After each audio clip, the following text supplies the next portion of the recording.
All right, welcome to episode 72 of the At Bad podcast presented by WARR Media, where we give you our thoughts on the latest Chicago baseball news, as well as take a trip around the league. I am Saul Rodriguez, along with my co-host Miles Porter, Gabe Wilkins, who has his own podcast named The State of the Gabe, exclusively on Spotify. And we're also joined by Mike Hughes, who you can follow on all socials at The Shy Kid, who covers everything from the Iowa Cubs and the Chicago Sky as well.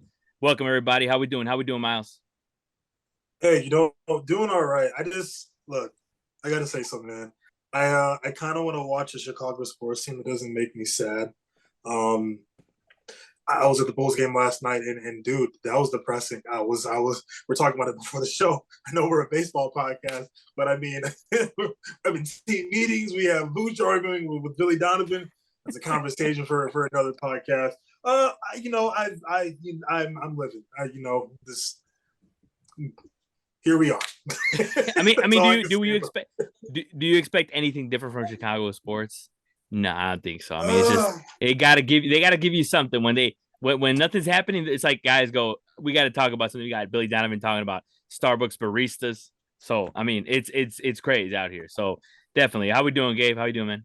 I can't complain, man. I'm doing good. I feel your pain, Miles, because it's now that I'm thinking about it on my State of Game podcast, I ain't even bring up the Bulls in my NBA season preview.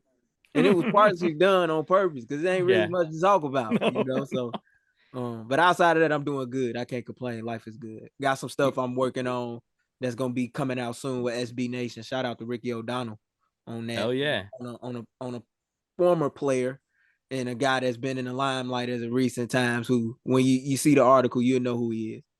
Yes, sir. That's what's up, Gabe. We love to see it. How you doing, Mike? Glad to have you on, man. Man, it's always a blessing to be here. Miles, I'm with you. I'm with you. Chet Holmgreen. I don't want to, man, forget it. But anyways, we're just gonna move on. That's all I'm gonna say. But yeah, man, just stealing money from my pocket. But been good, man. Been good. We just wrapped up minor league baseball, getting ready for Arizona as that continues. Winter league ball is on the way. WNBA season's over. So, now, like Miles said, I'm just watching the three remaining teams that are actively playing in the city just fight out to see who's the worst. And they're all doing a great job. Like, I will say, they're all doing it. Like, it's equally bad everywhere.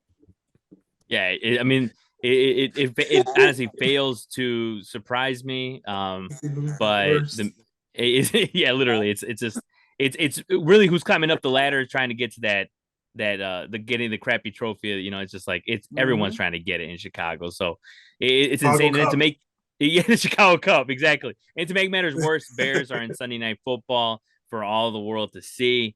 So they just Khalil Mack going crazy. Yeah. Khalil Mack revenge game coming. Oh my God, 7 sacks minimum. Yeah, hey, he got 6 on the Raiders. Mm-hmm. Take the over, man. please. So he probably got this one circled.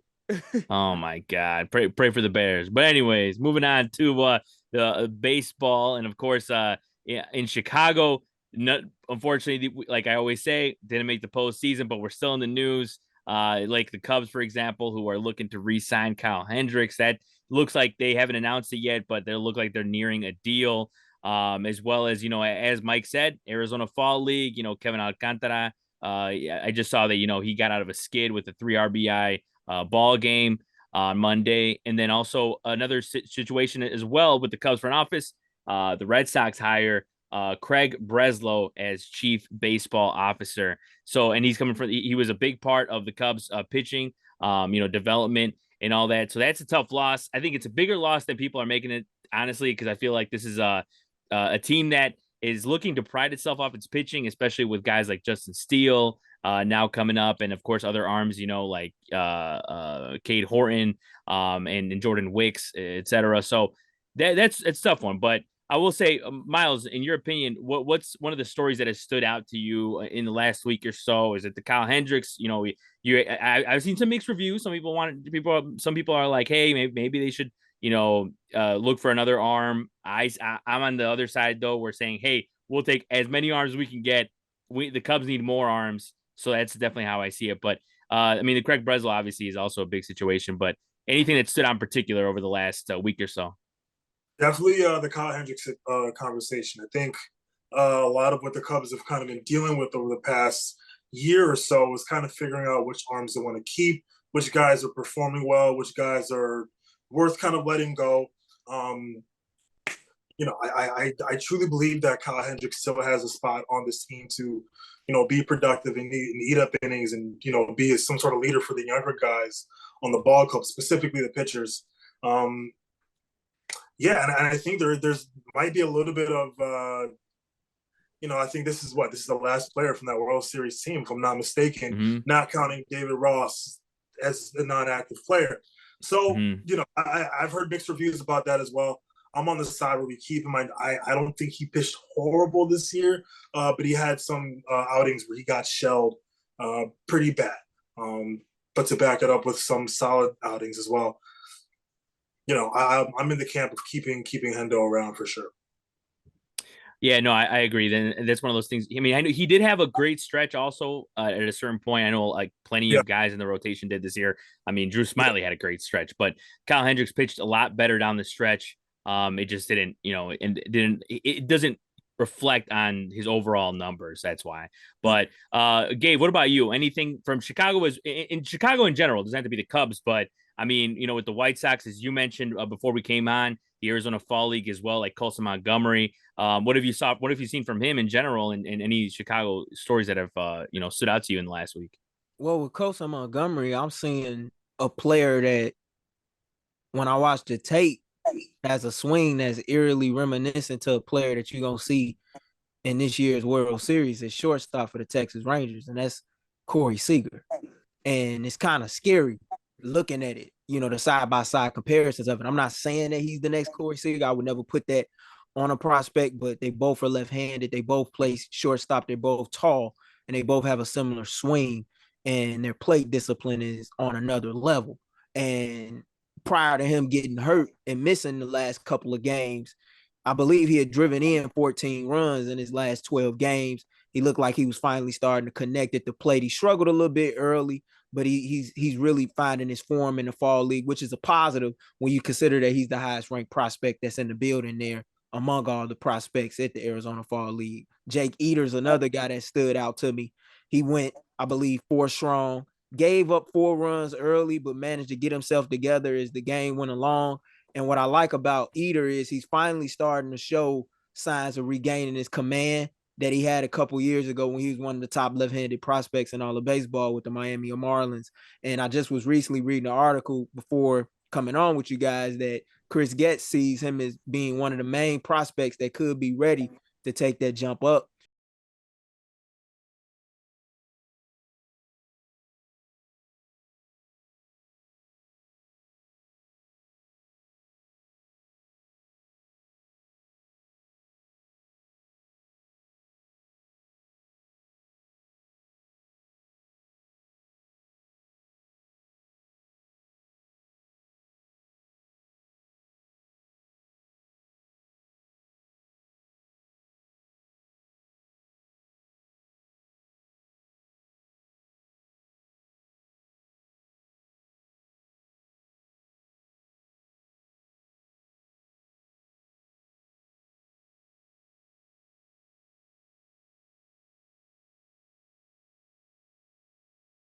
Signed. But on the Cubs side of things, yeah, and that's another thing too. I wanted to bring up that I think I didn't bring up last time, but people are talking about the Cubs needing a left-handed bat if, for example, Cody Bellinger doesn't come back or whatnot. But I know Juan Soto is another guy that's on the market, not to sign, obviously only to trade. That seems like another route that a lot of teams might be going to if they're not going to like spend a lot of money is trading, obviously. And Juan Soto is a guy that the Cubs are eyeing, but so are the Yankees. So it's gonna be interesting there. But Mike, I'll ask you on that note as well. What have you thought about that, as well as other stories? I know you said as well that you are invested in some of the minor leaguers that went to the AFL as well from the Cubs. What have you seen from that, and just what have you thought about all these stories that have gone on in the last week or so? Yeah, first and foremost, I mean this in the most disrespectful way. And if it happens, hey, it is what it is. I'll lay in it. But I am so good on the Juan Soto thing. I'm not down. I am not okay with it. I don't want it. I want nothing to do with it. One, I mean, cool, bro. I mean, you do your little at bat, you do your little shimmy shake. I don't give a shit. I don't care. We have outfielders up the butt in this farm system right now, and I'm not giving up Cade Horton. I'm not giving up Jordan Wicks. I'm not giving up Miguel Amaya, Balestros, or any of these guys for another outfielder, which we have. Like, I know you're not supposed to bank on your farm, but I bank on this farm. I love this farm. I think they're great. Every single guy that I've watched grow and develop into who they are, outside of maybe Brennan Davis, has lived up to what they're going to be. And I still think it's really early for a guy like Brennan too. Just injuries have just derailed a lot of that. When we can get into that later on, change of scenery, whatever that may be. But the Juan Soto thing, man, let's get Belly. Let's bring Belly home. Like, let's make that a long-term thing. I do not care about Juan Soto. I'm good. Stay over there. You talking all that ish about San Diego and how great they're gonna be. Stay over there, bro. That's cool with me. That's cool. You want to go to New York? That's cool. 20 games back. That's fine. Stay out the way. Go to the AL. Out of my way, out of sight, out of mind. As far as Arizona, man, I mean, it's just awesome. Kevin Alcantara, like you said, doing amazing things, but he's not even the focal point. He's not even the bright spot of what it's been. James Triantos, the kid who, despite all odds, is doing what he's doing. And I love it because BJ Murray was an all-star this year.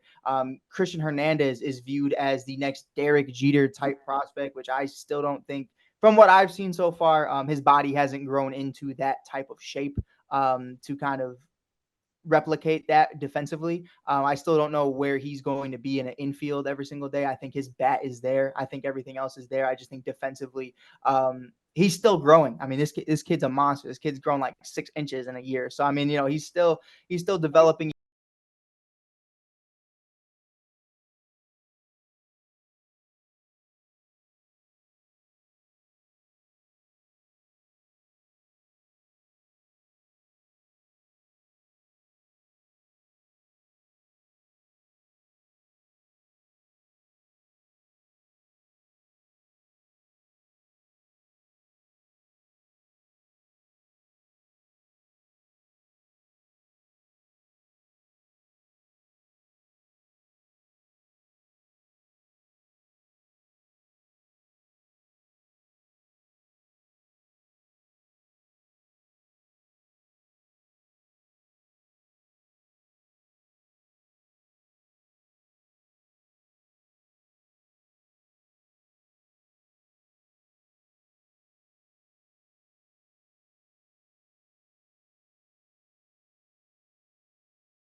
End of the year, and Christopher Morel is going to be a part of that. And I think that's going to be big for Morel moving forward. Seeing, that, listen, respectfully, is my last point because I'm going on a rant and I'm not going to let myself do that.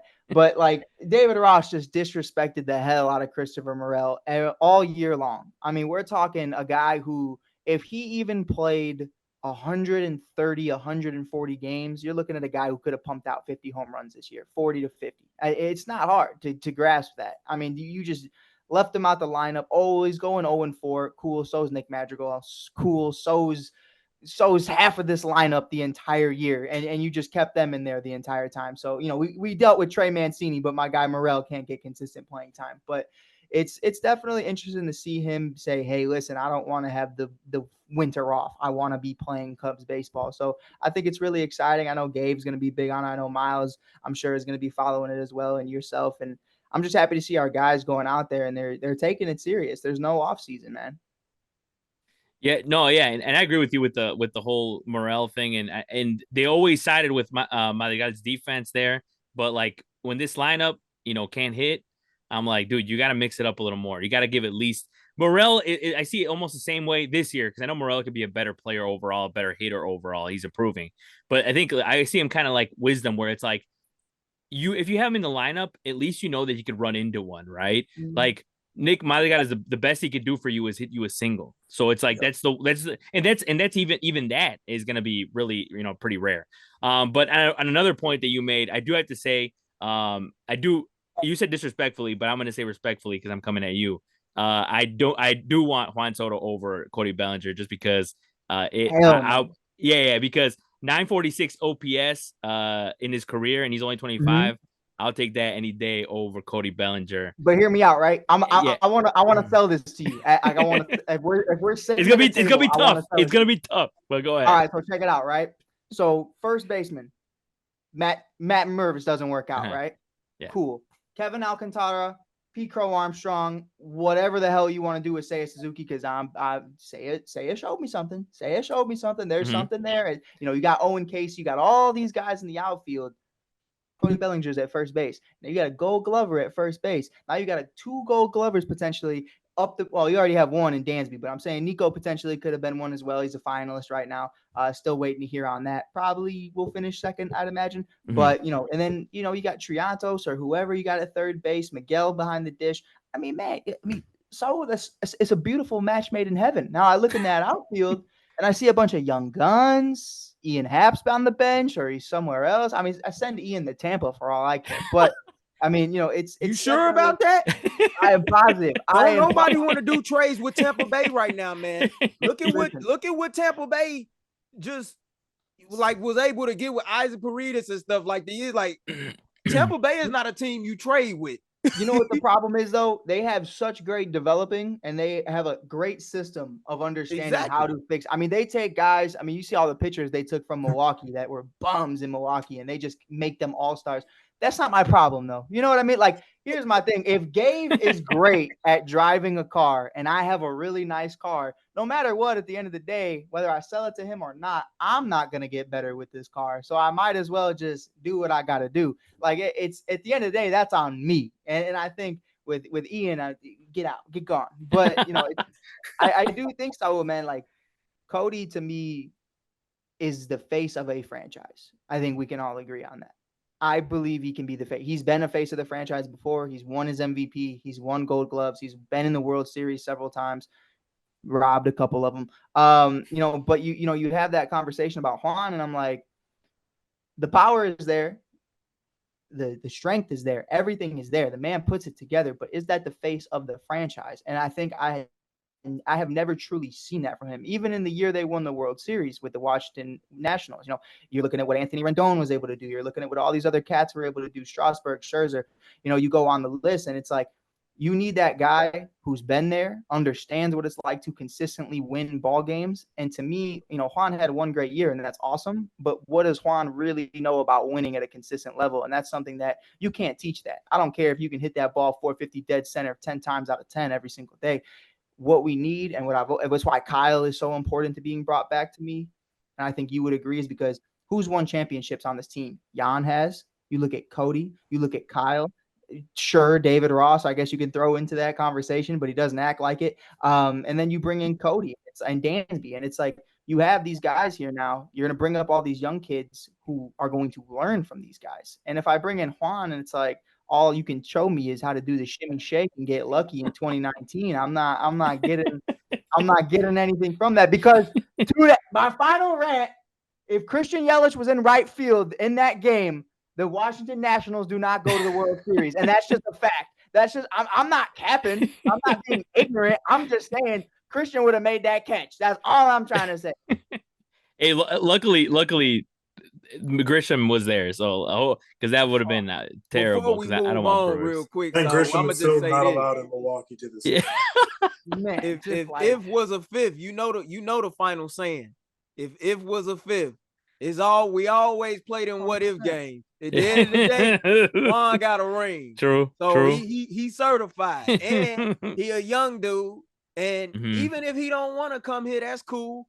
The Yankees will check for him. The Dodgers will check for him. The Phillies will check for him. The same teams that's also going to be checking for Cody Bellinger, who, in my opinion, appeared to give Cub fans the peace out with his IG post. Dude, he looked like he out of here. I didn't like that, man. Saul, how'd you feel about that, bro? I mean, I never thought we were gonna re-sign him. I want them to re-sign them, but I just at this point I'm at the point where like it doesn't look like they are gonna re-sign him. So it's one of those things, kind of like with Wilson when they were trying to extend him, or were they gonna extend him? I was just like, it's probably not gonna happen. So I'm just gonna let it go. It is what it is. But yeah, I mean, look, I think I still fully ride with Juan Soto. So as much as what you say, Mike, I respect your opinion there, but I just think it's just too good at that age, and I think one of those things where it's like in San Diego, it's I still think as much as it's like a bigger market, it's still he's still kind of hiding compared to like I want to see him in like a Chicago, see what he does here. Right. I do get like I do get some of the things that you said with the defense and all that, but also Juan Soto's defense sucks, so he has no need to be in the outfield, so he could be a DH. That's another thing, and also another thing too is like that we do have some young guys. Which sounds mean, but like some young guys are dispensable. Like as much as I don't want to covet everybody. I like just want to covet like Crow Armstrong, Cade Horton, like those guys, like the top guys, Triantos as well. But there's some guys that we would have to get rid of for Juan Soto because I mean he's got 1 year left on his deal. But look, at the end of the day, we can agree on this. I just want a left-handed power bat like a Cody or a Juan Soto anyways. Like I want somebody to give me somebody. Nobody. Or, you know, That's just simple. We can't miss out on all these somebody. guys. That's the one thing we can agree on. I think it should be I think it should be addressed. Or you know, Kyle Schwarber on an $8 million 1 year deal, but apparently that wasn't good enough and that wasn't worth it. But hey, pop off, Jed. That's okay. Hey, and there's a thing too. I do agree though. I do agree. Yeah. I think it was a great point. But here's my problem with is my only problem with what you said. Because I do want to say Juan is a dog, and I'm just so deep on this Cody Bellinger train right now that I just fair. I can't. I have to be biased. I have to run through the wall with this one. I have to own it. I hope you guys know. I have to own it. I know Ball. I know he's a dog, but I'm all in. I'm balls deep in this Cody Bellinger conversation. But here's my thing. Resign for your sake. I hope he does too, because I have too many tweets to delete if he does. Man, he look like he gone. But here's my thing about Juan, man. Okay, so your defense is awful, right? And we're gonna DH you. How many DHs do we already have on this team? You have Christopher Morel, you have Owen Casey, you have a bunch of other guys. Yan Gomes, if he's gonna be a part of this team. What are you gonna do with Miguel Amaya? You know, we have so many guys that Matt Mervis even isn't great at first base. So like what? There's so many guys at DH. There's so many guys in the outfield right now, and first base is the only thing I'm looking at. And I'm like, and third base, of course, but James is showing me otherwise. But you know, it's like I'm looking and I'm like, I love Juan, but it's like, what does that do for Morel? What does that do? What like is Morel just going to be a bench guy then? Because I mean, they're not going to put Morel out in the outfield. They're damn well not going to put him at third base for whatever reason. I mean, there's just so many questions, and I think I don't know. There's so many questions and not a lot of answers, I guess. And that's really where I'm at with Juan, where it's like with Cody, I know it works. I know how they want to use him. I know what they will do with him. And with Juan, it's like, I don't know what Ross, also, I don't even think Ross knows what Ross would do with a guy like Juan Soto. So it's just a lot of questions for me. Yeah. I mean, honestly, if the Morel thing, I think they would just trade him. I mean, he's a good trade piece. I think ultimately when people talk about it, I know it's crazy. It's crazy to hear, but it is true though. I mean, right? Because y'all want to trade him 35th? It's all. Hell no. You got guys I want. You know what I'm saying? So, I'm sure we do. It sounds like that's what was probably going to end up happening. Y'all need some pitching. Give me Dylan back, Dave. We can talk about it. Give me Dylan back. Strictly, by the way, they treat Christopher Morel. Don't trade him just because they wanted to trade him. Yeah, I agree. It's like, we just felt like he should be here. Better be careful. Like 10 for 15 the past week. Bad at bats. Okay, sure thing, David. Cool. I know. Yeah, awesome. I agree with that. I agree with that, Miles, because you're true. They'll give you a stupid reason, but I will say it's just because of the sake of what Mike is saying. Is this a surplus of guys, and that's what's going to eventually happen. But yeah, in my opinion, I'd rather trade the guys that haven't proven anything yet. Morel, we've seen him come up here and do stuff, so that's just the way I see it. Because I've seen too many times that the Cubs have coveted guys that have come up and haven't done well. That's the only way I see it. But I do understand, Mike, like you like the younger guys. I understand because, like, at the end of the day, look, a lot of those guys are going to be studs somewhere. And another thing, too, with Kyle Schwarber is that to be honest, I never thought he was going to find something here in Chicago. For some reason, it just never worked. Something always happened. And when I saw him go to Washington, I was like, So I was happy for him when he left. I'm happy he's having success, even if it's not with us. I know it sounds like I'm talking about my ex or something, but no, it's just the way it is. But we got to move on now. I think we got to talk league championship series, baby, because man, Gabe, we talked about this last week. Like the best thing we could hope for is 2 Game 7s, and we got it. It delivered. Not the teams that we expected. Some of us expected coming out of here. But the World Series is set, man. Arizona Diamondbacks taking on the Texas Rangers. But we'll get into that at the end, talk about who we think is going to win and all that. But I do want to talk to you guys about the LCS. We'll start in the National League with the Diamondbacks and the Phillies. Dude, I mean, it like from start to finish it had us all surprised because 2-0 Phillies. Everyone's like, it's over. You got Mad Dog Russo talking about how he's going to retire. Unfortunately, he's not going to retire. Spoiler alert. But you know, then it was 3-2 Phillies, and we're like, okay, now it really is over. And then no, Diamondbacks said, hell no. Diamondbacks baseball just like they played against the Cubs in September. I had a little bit of PTSD there on that walk-off in Game 3. But we'll start with you, Gabe. What were your thoughts on this NLCS in general? Because it surprised a lot of people. But look, for us, as we're I would call, we're baseball nerds. We know the Diamondbacks. We know how exciting they are. So for us, not fully surprising, but it's just one of those things where I think we're more surprised of how the Phillies didn't pull this out. Well, it's a tale of two sides to what you just said. They didn't pull it out, but Arizona took it. Mm-hmm. And Arizona, with the money on the line, they didn't give up. And this is a team that has shown all season long, no matter what, that they are ahead of schedule. Those from the veterans, such as Ketel Marte, stepping up with timely hits over and over again, the Corbin Carroll doing his thing. And the Phillies had their chances in Game 7. But the two big money makers just didn't pull through, and Trey Turner and Bryce Harper. And at the end of the day, that's what it came down to. You can't do nothing but tip your hat to Arizona. They earned it through and through. Anytime you lose a Game 5 in your crib and you go on the road and win 2 in a row, that's huge, especially for a young organization that plays well beyond its years. And I think it's a testament to the vets on their ball club. We talk about Ketel Marte. Evan Longoria came through with some big-time defensive plays throughout this playoff and, with some timely hits as well here and there. Arizona is with. And Corbin Carroll in a Game 7 to step up the way that he did as a rookie. You don't see that every day. So I have to tip my cap. Philadelphia had a hell of a run, got some incredible performances from their pitching staff, but at the end of the day, it was just too little too late. And I think those games 3 and 4 where Craig Kimbrough didn't rise to the occasion is what ended up costing them.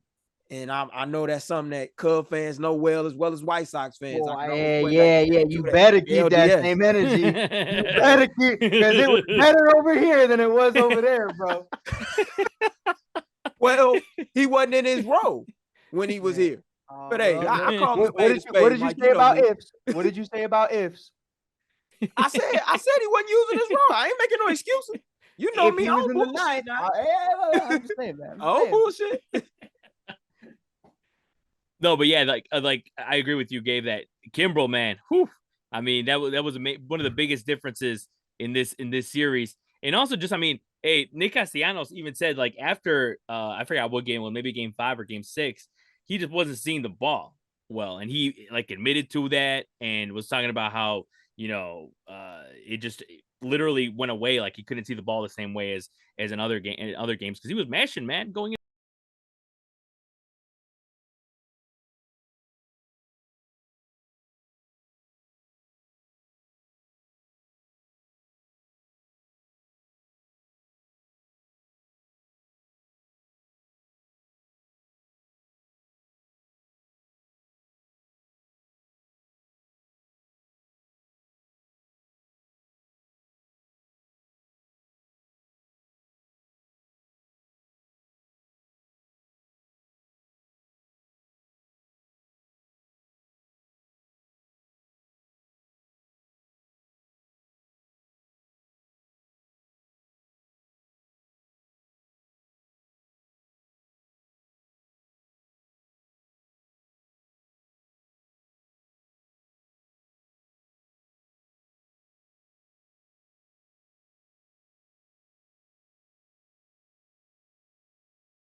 The fifth game in that week, you cannot catch a barrel. You cannot hit the ball out of the infield. You're hitting weak pop-ups. it's just one of the beautiful things about baseball, man, that it will humble the hell out of you. It doesn't matter if you hit 5 home runs the week before, homie, you will go 0 for something at some point. I know we're not on this point yet, but when you look at the ALCS, Adolis Garcia having a golden sombrero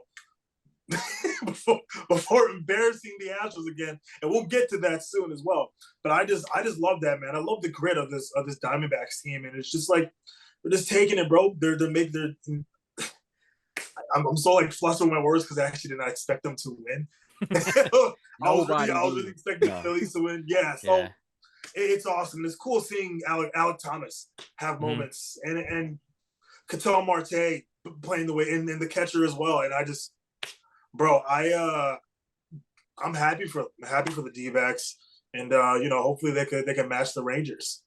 Yeah, and I think, you mentioned it with how baseball humbles you, and you guys obviously know better than me, but like, dude, Corbin Carroll was cold also going into like the last few games of the series. He had a hell of a game in that game 7. I mean, his stats, he just had so many in that game, like 2 stolen bases, 3 hits, like it was crazy. And he just talked about how he didn't change anything. He just kept going at it, kept getting, and it, finally happened. And he came through in the biggest game. And Ketel Marte, as you mentioned, dude, this dude like his hit in every single postseason game. I think he's got like, a hit in each of the games that he's played in.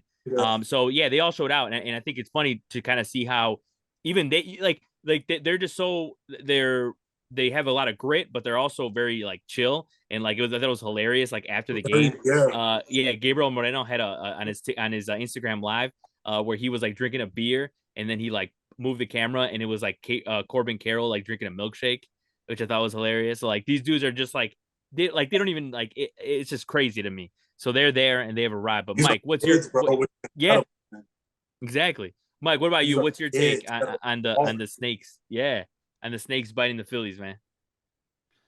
Man, I mean, I disagree. I don't think it's really a too early. You're way ahead of schedule. I don't see it. And I think the reason I feel that way is just because like we've seen this the last few years. We've seen a lot of young teams really just come up.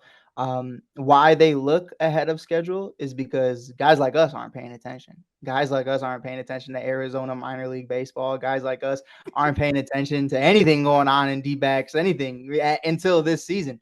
And that's just being real. I mean, Carroll was obviously one of those guys you know the name of. But they really bought into themselves and they really understood what it was going to take, and they went about it in a great way. We talked about the Cubs, what it was going to take. We talk about them, and hey, man, you got to bring in a Dansby Swanson, a Cody Bellinger. You got to have a Kyle Hendricks on, a Yan Gomes, champions, guys who have been in the moment, veterans, key players, and they did exactly that. They're banking on their young guys, and they pair them up with older guys who maybe they haven't all won a World Series, but they've all had that experience of playing in the show.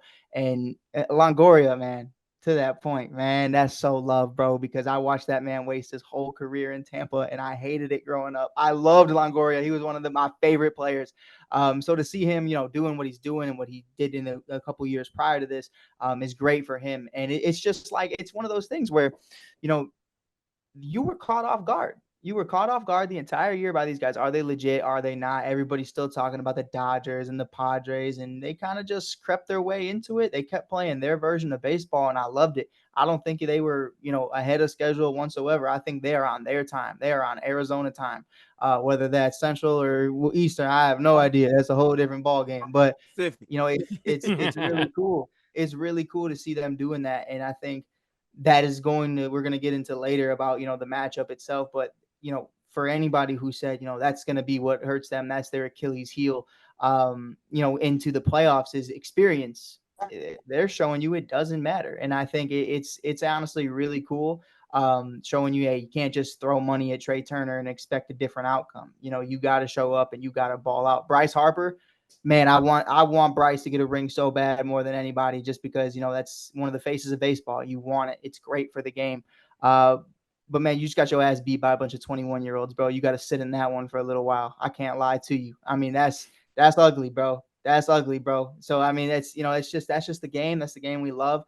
God bless whatever dude put a parlay in that both Texas and Arizona would be in the World Series, because that man is loaded right now. Even if it was $1, I'm sure that man's sitting pretty. But yeah, man, I mean, I just think it's really cool to see this happening, and it's really cool to see, homegrown talent really come together. The reason why I said Arizona's ahead of schedule is because I expected them to be in the running, but to be within the thick of the NL West race, on top of winning a wild card, getting a wild card spot, and running through the table the way that they did, and finding a way to respond valiantly in spite of like getting punched in the mouth.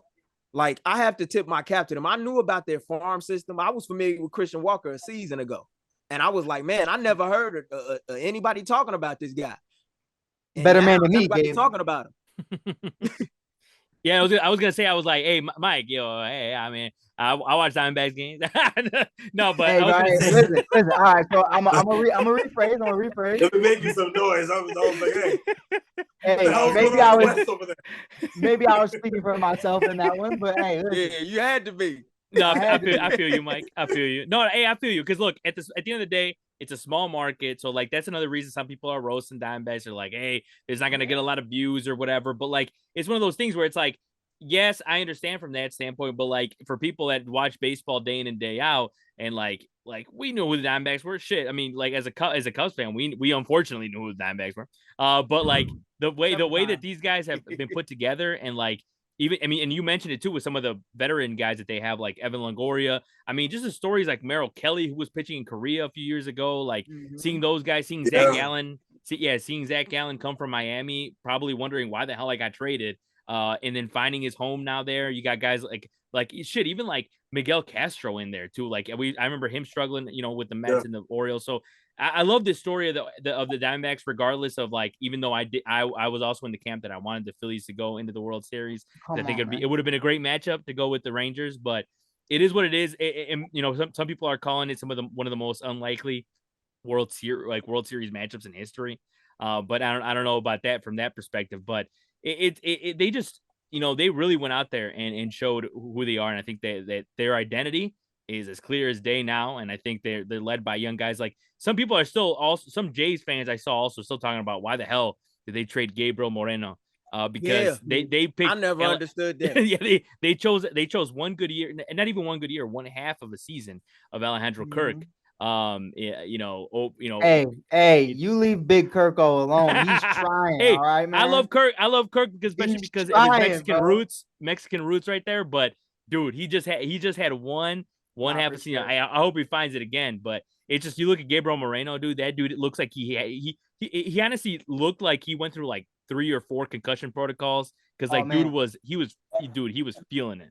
But wait, so listen, I know we got a time schedule, but I want to pose it because it's what I love to do every single playoffs, but this time is the only time I actually mean it.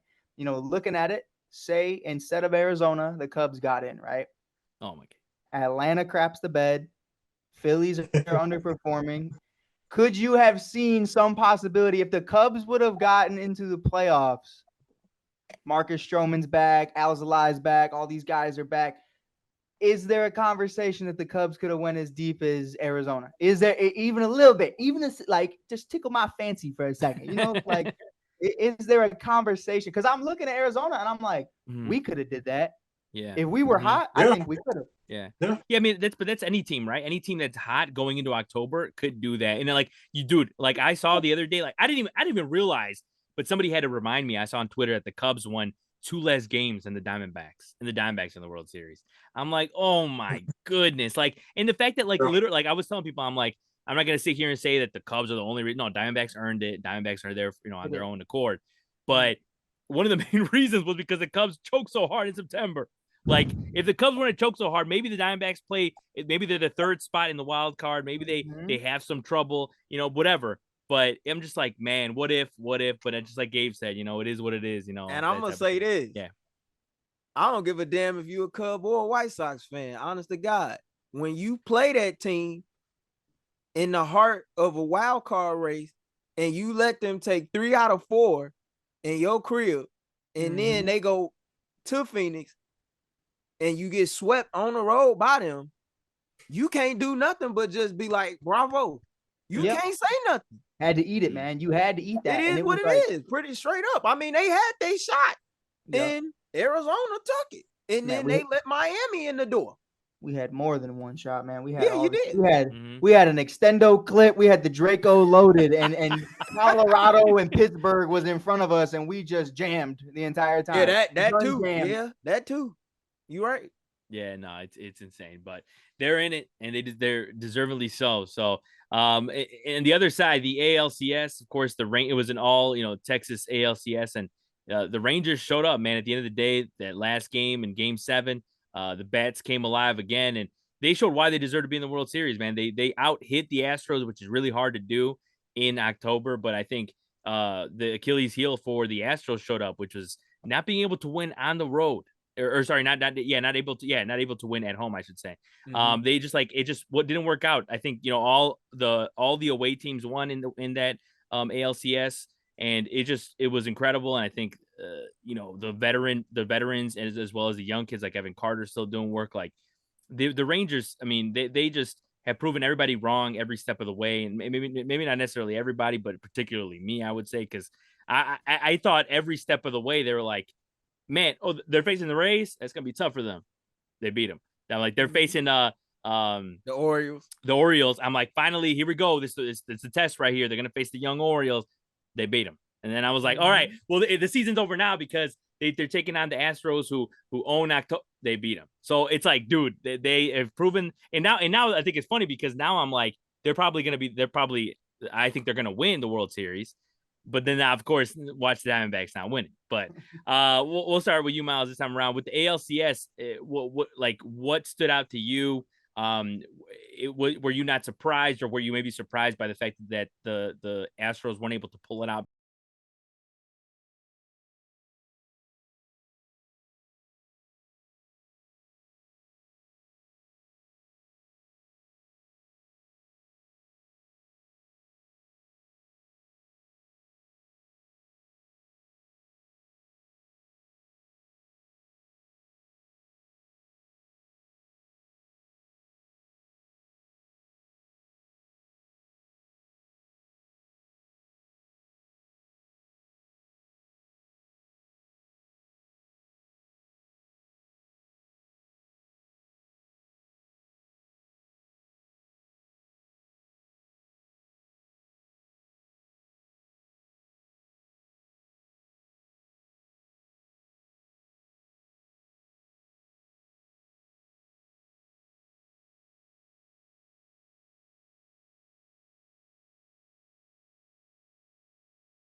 Said this, and I'm going to keep on referencing this as well, where he said what? He said, I'm not worried about the West, or he's not worried about the Mariners. Some player on the Nathaniel Rangers Lowe. said Nathaniel Lowe. It was like, dude, it was like, exactly. this was like in May, and we talked about it, Miles. We're just like, man, is he got to chill a little bit? Because and the fact that they they didn't win the AL West, but dude, I mean, they took it. I mean, they took it back. Yeah. You talk about getting humbled, versus like baseball, it's just gonna humble you, or things are going great, and all of a sudden, hey, now your team you find yourself kind of slipping in your division a little bit, and now you're getting a little worried because you have the Astros in your division, you have the Mariners who are the Mariners, and still kind of gave you a hard time this year, kind of give you a run for money in that division, kind of, and it's just cool, man. It's just really cool. I think this past series was very fun to watch, and it was really cool seeing Jose Altuve, hit that go-ahead home run. Homie, I mean, look, we can hate the Astros all we want. They're a baseball team that knows how to play in the playoffs. They really weren't a team that I looked at in the regular season, and I was like, oh, okay. Oh, here we go. Where it's like, okay, well, no, they don't really have to ball out in the regular season because the most important thing to them is the postseason. They took this to a Game 7. That's incredible. I think they're just a good ball club at this point. Do I still have my feelings on certain things? Absolutely. But I still got to give my credit to Houston and Dusty for, managing with what he had in certain scenarios. And it's great, bro. I think that was a great series. Good for the Rangers, bro. Honestly, I think I'm going to say the Rangers are going to win the World Series. Like you said, Watch the Diamondbacks beat them in 4. Yeah, I clearly can't predict things, and I suck at this. So. Hey, like but you're right though, and I think I'm on the same boat with you. But as you mentioned with Dusty, shout out Dusty. Of course, he's going to retire officially after a long successful career, so it's awesome to see. Yeah. He went out a champion. Technically, he won last year, so at least he got that. But I was gonna say too that the Diamondbacks and the Rangers are two teams that when I was thinking about it, looking at these two teams, it just goes to show that you don't have to necessarily have a perfect team from top to bottom to make it. If these two teams, I think their biggest questions was the bullpen, and they answered that in October so far. I mean, Sal Yeah. Frank, these guys with the like I mentioned, Miguel Castro, like these guys and the Diamondbacks. Then, of course, with the Rangers as well. I mean, Aroldis Chapman, he's obviously not your closer anymore. Leclerc, he's answered the bell for the most part in October, except for that one Altuve home run. So yeah, I mean, these guys, they don't have a perfect team, but that's what happens. You get hot, anything can happen in October. But Mike, what was your thoughts on this good old country ALCS? Man, I don't know nothing about the country, but I know it was same. I know it's probably dope. It was probably, imagine, our version of 35th versus, Addison. And I think Yeah. that's something that I think is really dope. It's probably not the same magnitude, but it's definitely the whole city's feeling it. The whole state really. And first I want to give, love to a former Cubs manager and Dusty Baker and really just being such a great person on top of being just such a great manager. And I think he definitely deserved everything he did. And he was literally the only reason my shaming of the Astros stopped. So shout out to Dusty for also retiring. So now that can continue, but it's fuck him from here on forward. But before I was rooting for him because of a guy like Dusty Baker, you know what I mean? Like Dusty Baker completely changes the narrative of what that team's going to be, the energy they're going to have. Man, and I don't like to say things prematurely, but we talk about Leiter, the Vandy boy, and the kid who is supposed to be the next phenom, getting absolutely lit up in the minors right now. You look at DeGrom, who wasn't even a part of this playoff run. You look at Scherzer, who wasn't even a part of this playoff run. If Leiter figures it out, if Scherzer and DeGrom are a part of this future moving forward, and they've already made the World Series, Texas looks like a problem for a very long time. I mean, that's just really how I feel about it. So, I mean, I had to tip my cap off to him because to do that without some of the biggest names, not only in baseball, but the biggest names that have been in Rangers organization in years is absolutely crazy. So, I got to give them their love. And let's say those three guys I named end up on the 2024 team or, end up figuring it out in the near future. It could be even better. And I think that's the craziest part is I don't even think they've sniffed the surface of what that roster could potentially do when they're fully healthy. Yeah, I agree. And not only that, another guy too, Kumar Rocker. Like they got him from the Mets. And I think that one of the reasons they got him, man, I truly, I mean, this is just me making crap up, but like one of the things I believe is that they got him to help out Leiter, like because he was struggling. Hey, maybe if he has a teammate on there, maybe it helps him out. Maybe him coming up, maybe they're able to help each other out. And who knows? But I'm definitely rooting for Jack because I mean that guy in the College World Series was just nasty, and he showed all you want to see with the ace. Yeah, it was crazy. But Gabe, what have you thought? What did you think about this ALCS? And of course, like I said, shout out Dusty because we've talked about it many times in this podcast, as Mike mentioned him as well. So what did you think about this? And of course, the Rangers taking it to the World Series now. Man, Adolis Garcia has to be one of the most underappreciated players in the game. Not by you though. I got a chance to see it personally, and Yeah. I know the crack of the bat. Yep. He gets a hold of one, and he puts the fear of God in your heart when he steps up to the plate. And I was impressed with the way that he was able to respond because to lose the way they did in Game 5, most teams would have been done. But to have the resiliency and to have the poise that they showed and displayed, especially with El Bombi, man, you gotta tip your cap to that team. And I had a lot of high hopes for Texas coming into the season because I remember you and Miles, we was on the show together, and I was like, look, Texas is gonna try and make some noise, but I didn't expect them to be within the thick of the AL West races much as they were in the lead as many days as they did, and to fall short on the final day of the regular season and still be able to keep your composure and say, hey, we're going to take care of business no matter who we playing on the road at our house. I have to tip my cap to them. And then we're not even bringing up Wyatt Langford, who's in their farm system right now out of the University of Florida. Like, they just like draft the SEC guys. And they have a talented system.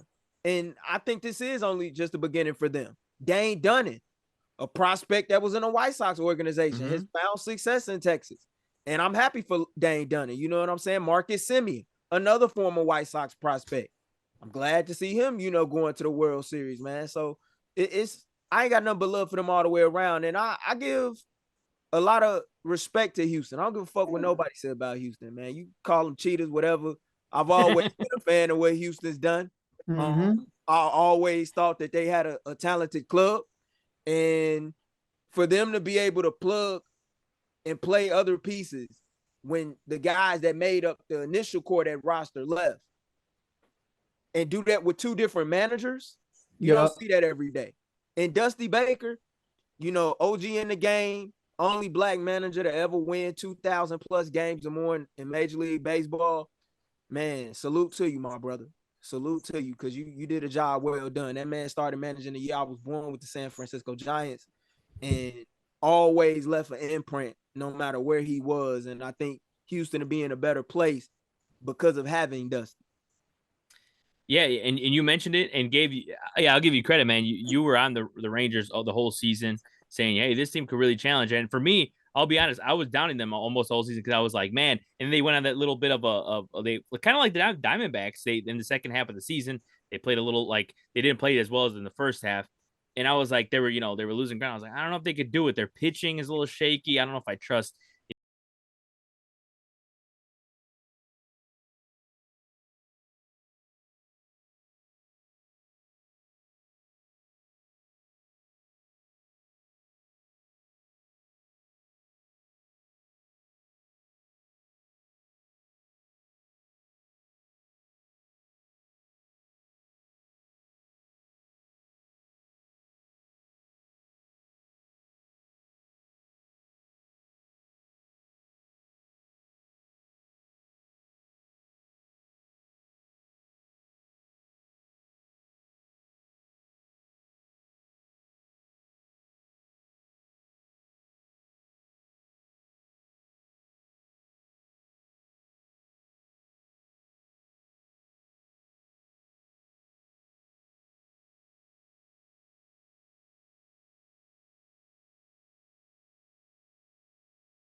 Hey, Juan Soto can join the club now. I got other sites.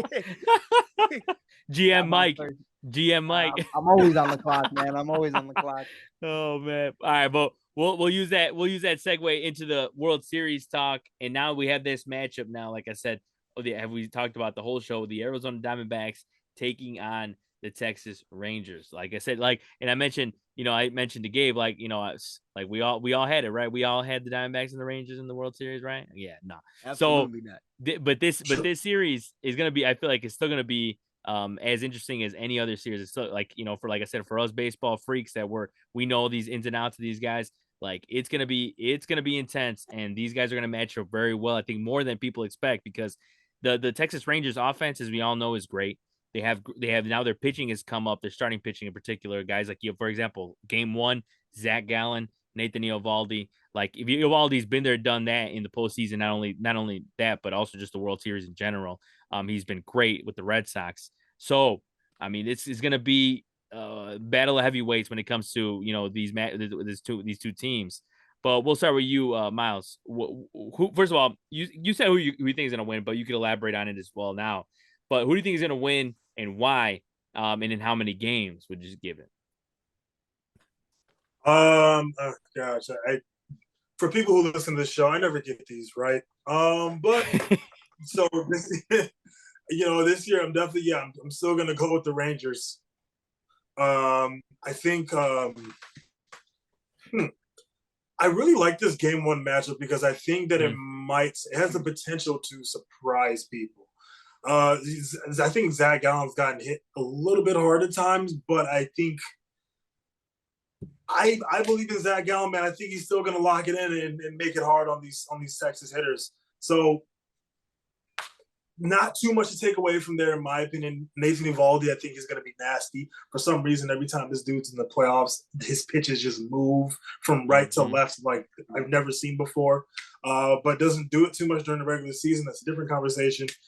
He's just built for the playoffs. I'm gonna go with the Rangers winning this series. I'm gonna say 6 games. Okay. Yeah, no. I'm just playing it so safe.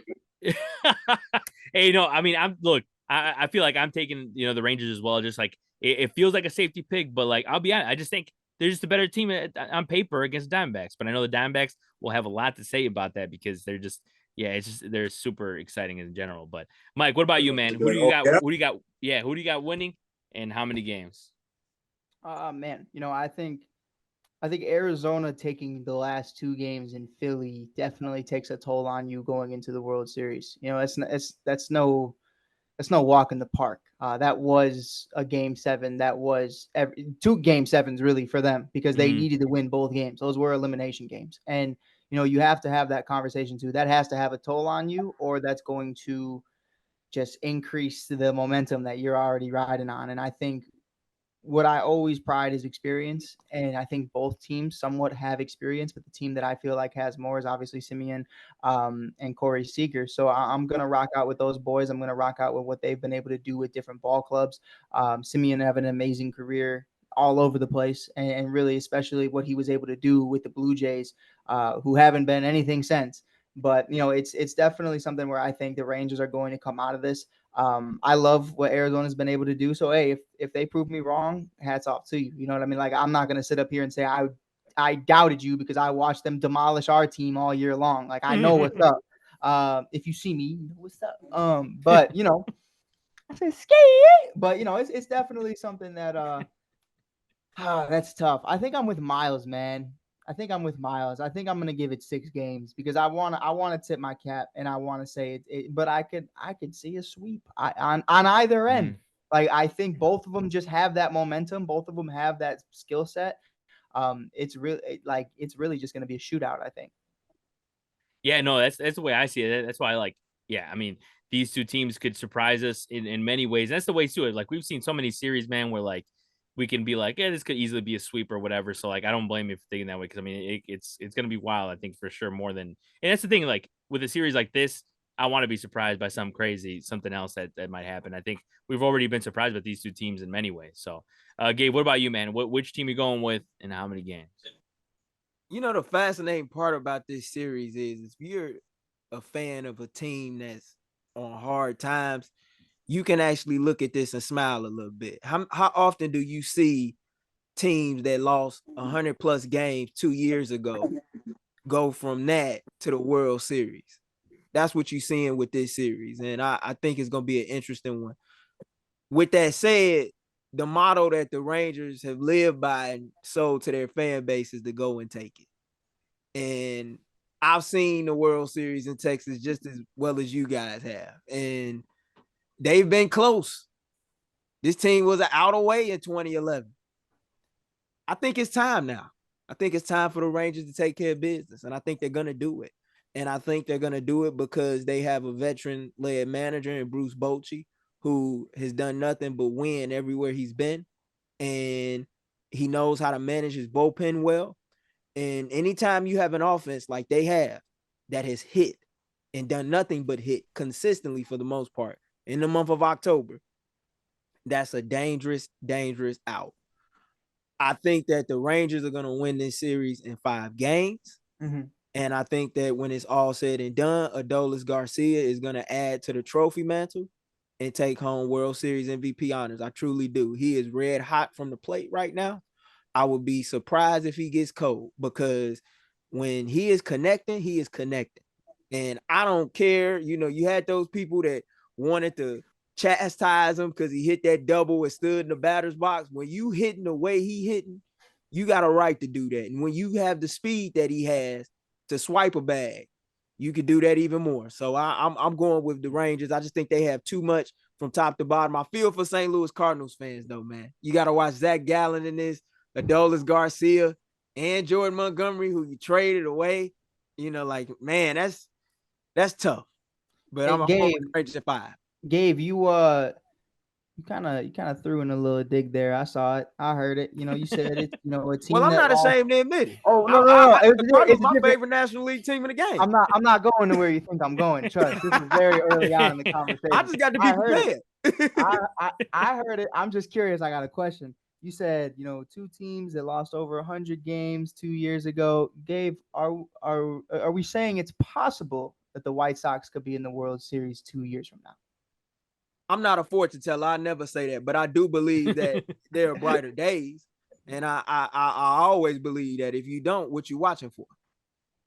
That's true. And also, literally anything. This proves that anything can happen in sports, as corny or cliche as it is. It's just true, right? And I love Gabe's answers. Gabe's answers are the best PR answers. I'm not a PI head. No way. I love those. Those are the real answers. Yep. Yeah, no, and also too, like what I was gonna say, Gabe, is that, man, dude, can you imagine being a Rangers fan? You go to the World Series 3 times in your lifetime and you lose all 3 times. I mean, that just I know some Tigers fans that've been through it. Yeah, I know some Tigers fans that've been through it, because I asked my friend, I'm like, you saw a World Series in 06 and 2012, and that's why I've always been the type of fan I appreciate when I see wins, because I know how hard it is to win. And I've been around franchises that have been in the playoffs. Like, I was there when my mom worked for the White Sox in 2000, and I saw the White Sox get swept by Seattle. It was a devastating feeling. I took it like a grown man in 7, but I always knew, it would be better days. Now, to see a World Series, nobody can think of that. That's a dream. But if you do see it, you're blessed and fortunate to say it as a fan. I know you Cub fans know that very well. I mean, I have a great respect for that from afar, the way that they did it. Because the way the White Sox did it, the White Sox dominated. Yeah, and I think,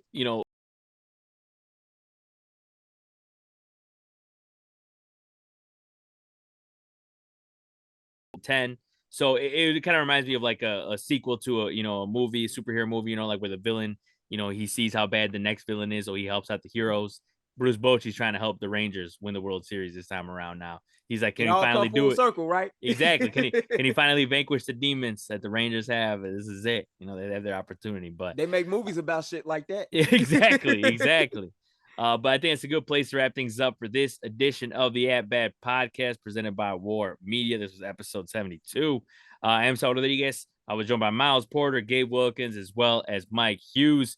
Want to thank everyone for watching as well. Watch all our other coverage, WARR Media, as well as our Sports Zone Chicago stuff as well with our guy Sean Sierra, as well as our Substack, as well as our Bears Den podcast, who of course we'll be recording after this. So want to thank everyone for watching again for the At Bat podcast. Everyone enjoy the World Series. See you next week.